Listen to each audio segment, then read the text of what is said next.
পড়লে কি হয়? 10 বার রহমত বর্ষিত হয়। তাহলে সেই নবীর প্রতি বেশি বেশি দরুদ পড়ার লাভ আছে না নাই? আছে। প্যারা মুসলমান, তাহলে যে নবীর প্রতি দরুদ পড়তে আমরা কিপটামি করতেছি। আমি আপনাদের কাছে প্রশ্ন করব, যেমন ধরেন আমি আমার মূল আলোচনায় যাওয়ার আগে একটু দরুদ সম্পর্কে বলতেছি। আজকের আলোচনার বিষয় হবে আল্লাহর নবী সাল্লাল্লাহু আলাইহি ওয়াসাল্লামের দৃষ্টিতে সেরা 11 প্রকার মানুষ। তার মানে আল্লাহর নবী 11 শ্রেণীর মানুষ যাদেরকে তিনি ভালোবেসেছেন অথবা ভালো বলেছেন। সেই 11 শ্রেণীর মানুষ কারা আমি এখানে বিস্তারিত বলবো, আর চেষ্টা করব আমরাও যাতে আজকে থেকে আল্লাহর রাসূলের সেই পছন্দের মানুষ হতে পারি, সেই 11 শ্রেণীর মানুষের লিস্টে পড়তে পারি। এই আলোচনা আমরা শুনে ইনশাআল্লাহ আখেরি মুনাজাত করে যাব নাকি? তো আসুন, যদি আমাদের ধরেন এই চান্দামারি বাজারে যদি কোনো এমএলএ সাহেব আসে, কোনো মন্ত্রী সাহেব আসে, তাহলে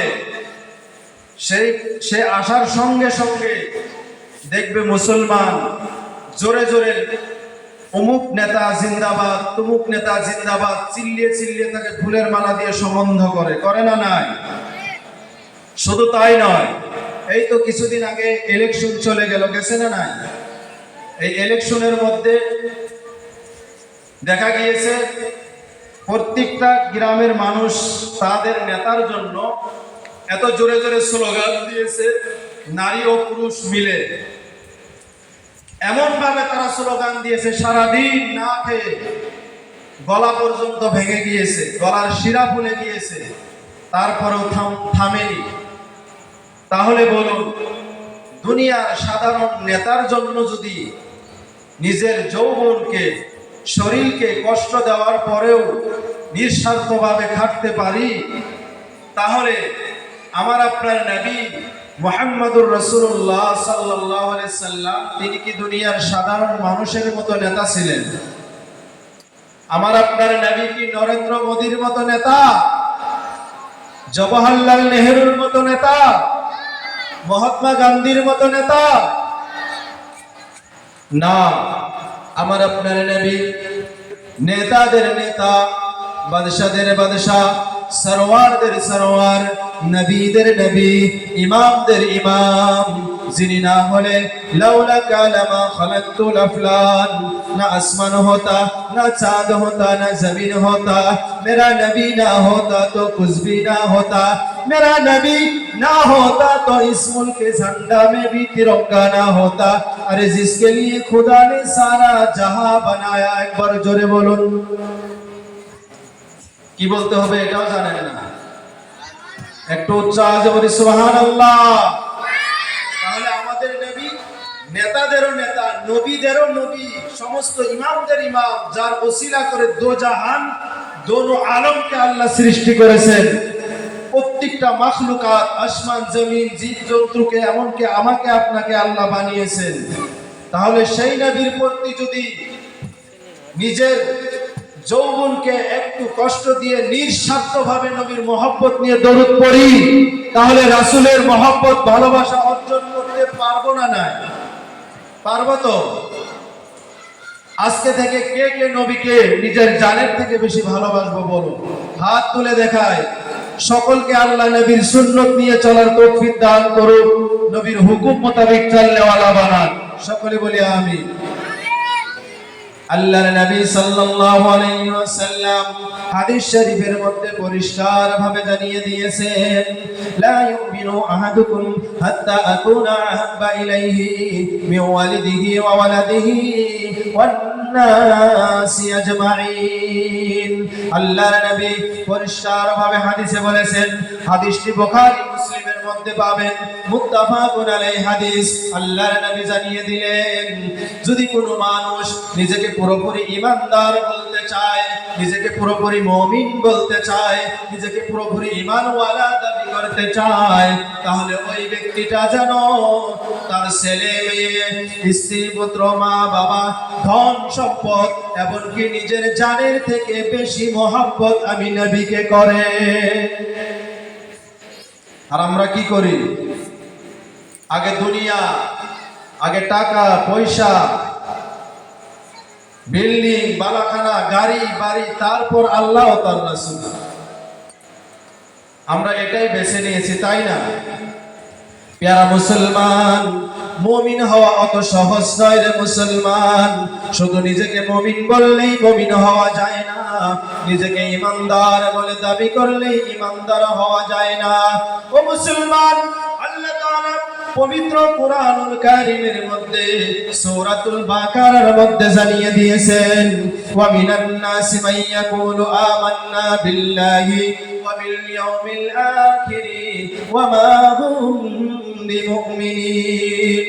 আল্লাহ তাআলা জানিয়ে দিয়েছেন, পৃথিবীর মধ্যে আমার বান্দারা যতই নিজেকে ঈমানওয়ালা বলে দাবি করুক, যতই বলুক যে আমি আখিরাতকে বিশ্বাস করি, আমি পরকালকে বিশ্বাস করি, আমি ঈমানওয়ালা, আমি ঈমানওয়ালা, আল্লাহ বলছেন ওয়া মিনান নাসি মান ইয়াকুলু আমান্না বিল্লাহ, না না না, তারা কখনো ঈমানদার হতে পারে না।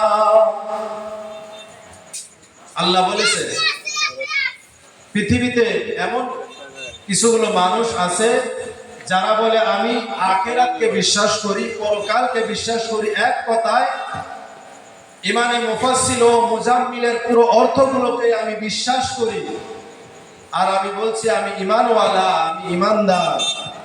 আল্লাহ বলছেন তারা মোটেই ঈমানওয়ালা নয়। তো আল্লাহ বলেছেন যে ঈমান ওয়ালা তাহলে কারা? যারা নাকি নিজেকে, আল্লাহ কোরআনের অপর জায়গায় বলছেন ইয়া আইয়ুহাল্লাযীনা আমানু হাক্কা তুকাতিহি ওয়া লা তামুতুন্না ইল্লা ওয়া আনতুম মুসলিমুন।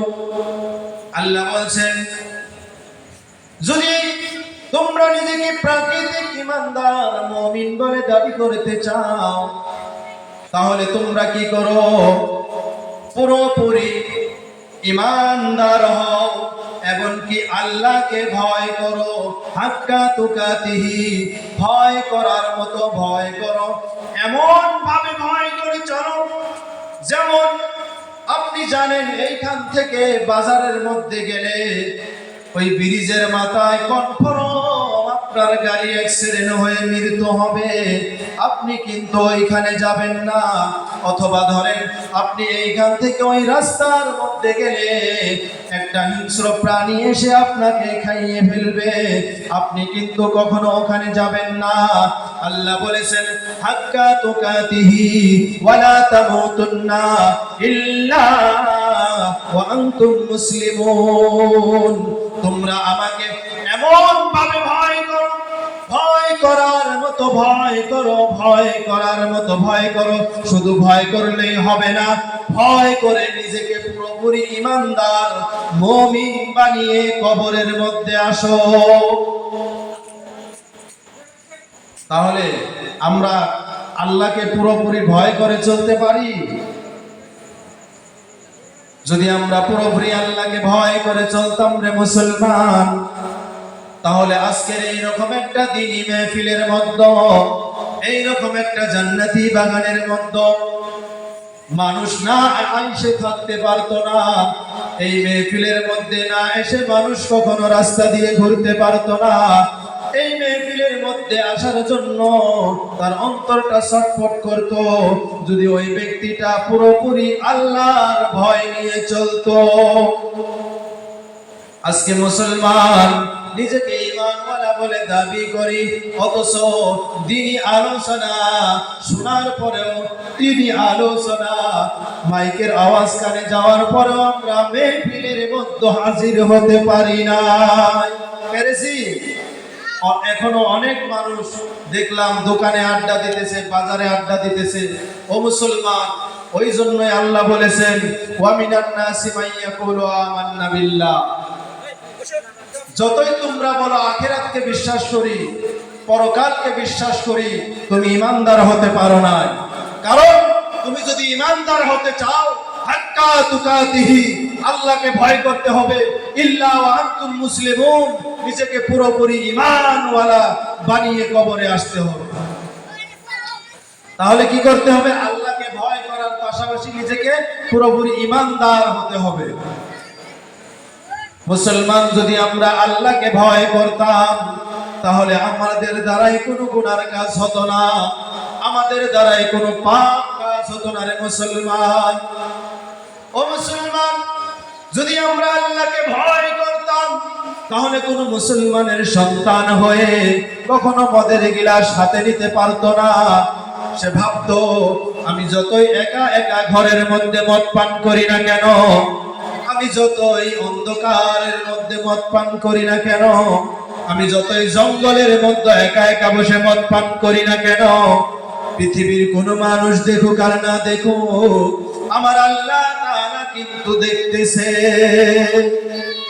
দেখে না? না, অন্ধকারে একা একা বসে মদ পান করলে বুঝি আল্লাহ দেখে না? দেখে? বলেন দেখে? যদি আল্লাহ তাআলা দেখে, তাহলে কেন আমরা জঘন্য গুনার মধ্যে লিপ্ত হয়ে যাই? ও মুসলমান, যদি কোনো ব্যক্তি একবার একটু মদ পান করে, মৃত্যুর সময় তার কালিমা নসিব হবে না। ও মুসলমান, ওই ব্যক্তিটা ঈমান হারিয়ে মৃত্যুবরণ করবে। আর যেই ব্যক্তি ঈমান হারিয়ে মৃত্যুবরণ করলো, তার জন্য হামেশা হামেশা চিরকাল ওই জাহান্নামের আযাব ভোগ করতে হবে। ও মুসলমান, তাই জন্য সব সময় ভাবতে হবে আল্লাহ ইজ ওয়াচিং মি, আল্লাহ সব সময় আমাকে দেখতেছে দেখতেছে। আমি যেটাই করি, ভালো করি খারাপ করি, সব কিছু আল্লাহ তাআলা দেখে। দেখে না? না, যদি এই ভাবনা নিয়ে আমরা চলতে পারি যে আল্লাহ আমাদের দেখতেছে, তাহলে আমাদের দ্বারাই, ও মুসলমান, আমাদের দ্বারাই মদ পান করা হবে না। মুসলমানের সন্তানের দ্বারাই কখনো জুয়া খেলা সম্ভব হবে না। মুসলমানের সন্তান কখনো জিনা ব্যভিচারের মতো লিপ্ত হতে পারবে না। মুসলমানের সন্তান কখনো নামাজ পরিত্যাগ করে ঘুরতে পারবে না। আজকে মুসলমান বলে নিজেকে দাবি করি, অথচ নামাজ কাজা করে ঘুরতেছি। মুসলমান হয়ে আল্লাহ তাআলা জুয়া খেলাকে হারাম করে দিয়েছেন, ভাগ্য লটারিকে হারাম করে দিয়েছেন। আমরা মুসলমান হয়ে ওইগুলোকে আমরা আমাদের ব্যবসা বানিয়ে নিয়েছি। মুসলমান, আল্লাহ তাআলা জিনাকে হারাম করে দিয়েছে।